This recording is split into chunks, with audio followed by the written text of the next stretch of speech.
The gentleman yields back. The gentleman from Texas, Mr. Cloud, is recognized for 5 minutes.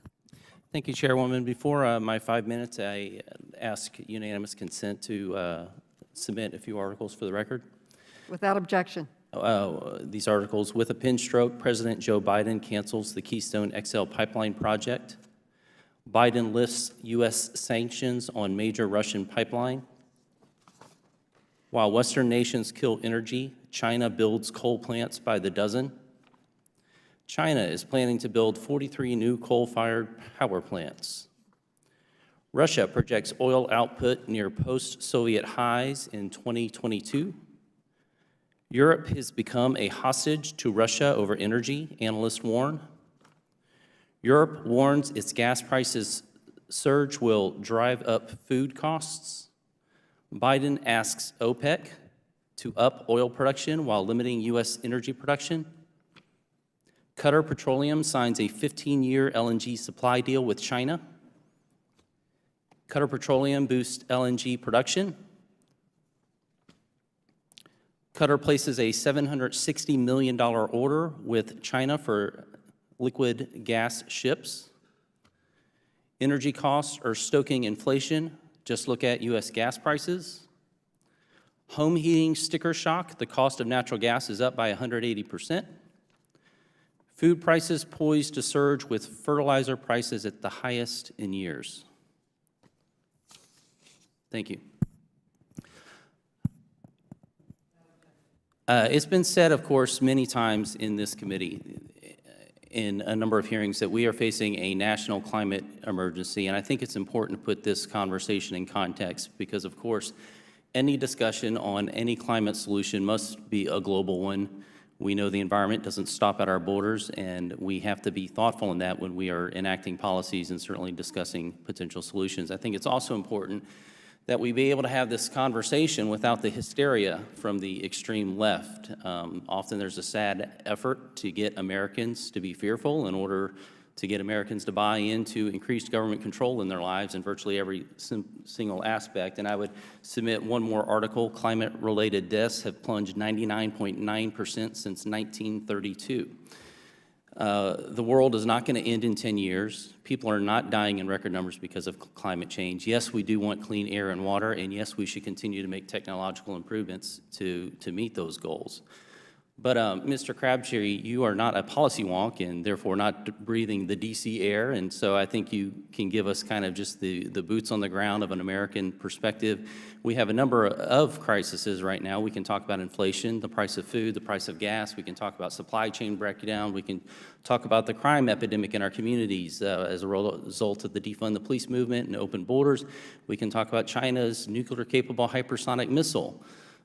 These things are also threats to the nation. You mentioned you're concerned about pricing, being able to meet the mortgage payment next month. Where I imagine, like most Americans, and you can tell me if this is true or not, you rate climate change probably somewhere in between the new national emergency appearance at school board meetings and somewhere with being able to meet your mortgage. Is that correct? Well, be able to meet my mortgage and take care of my family is my number one priority.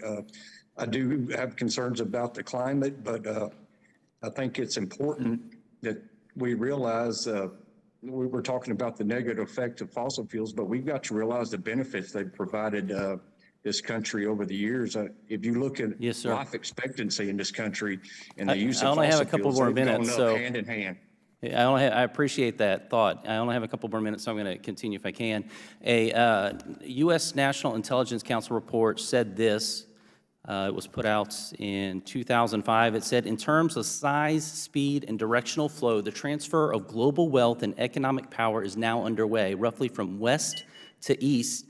It's without precedent in modern history, and the shift derives from two sources. First, increases in oil and commodity prices have generated windfall profits for Gulf states and Russia.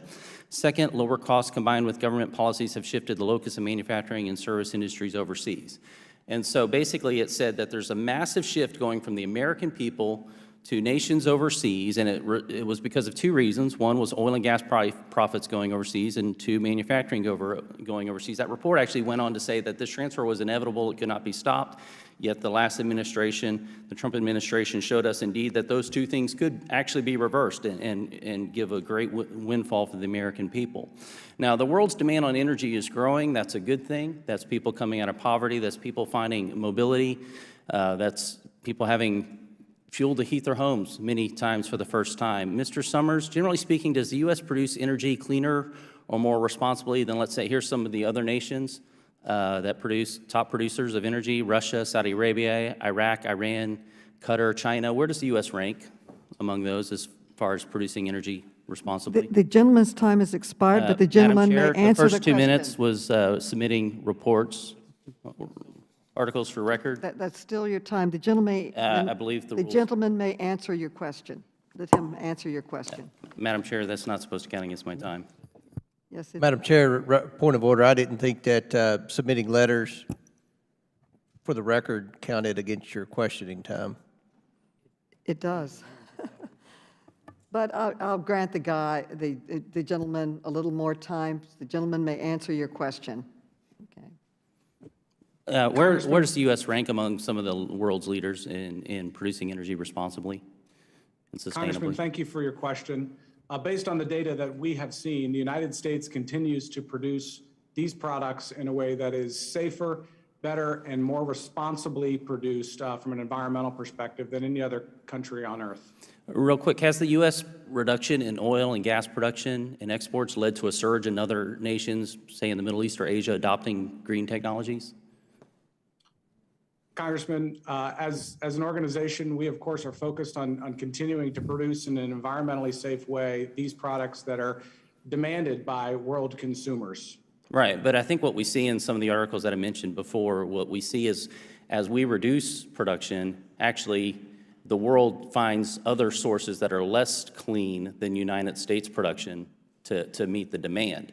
I'd suggest that the greater the demand that U.S. production is on the world market, that the better it is for our green objectives. One more question, and Ms. Clark, if you could answer this. Any discussion about— Very quickly. Any discussion about green energy solutions, it's very important that we recognize that they also require natural resources, and that is rare earth minerals. Could you speak to the U.S.'s, how reliant is the U.S. on other nations for rare earth minerals, and what nation controls most of the rare earth minerals? I think it's 80 to 90%. Thank you, Congressman. I know I don't have much time. I believe that China controls too much of the supply of these critical minerals, and it's why we have to balance national security, economic security, while we're combating climate change together. And the U.S. is what percent reliant on rare earth minerals for other nations? The gentleman's time has expired. You may ask your question. She may answer it, but you're 3 minutes over right now. It's 100%. Thank you, Madam Chair.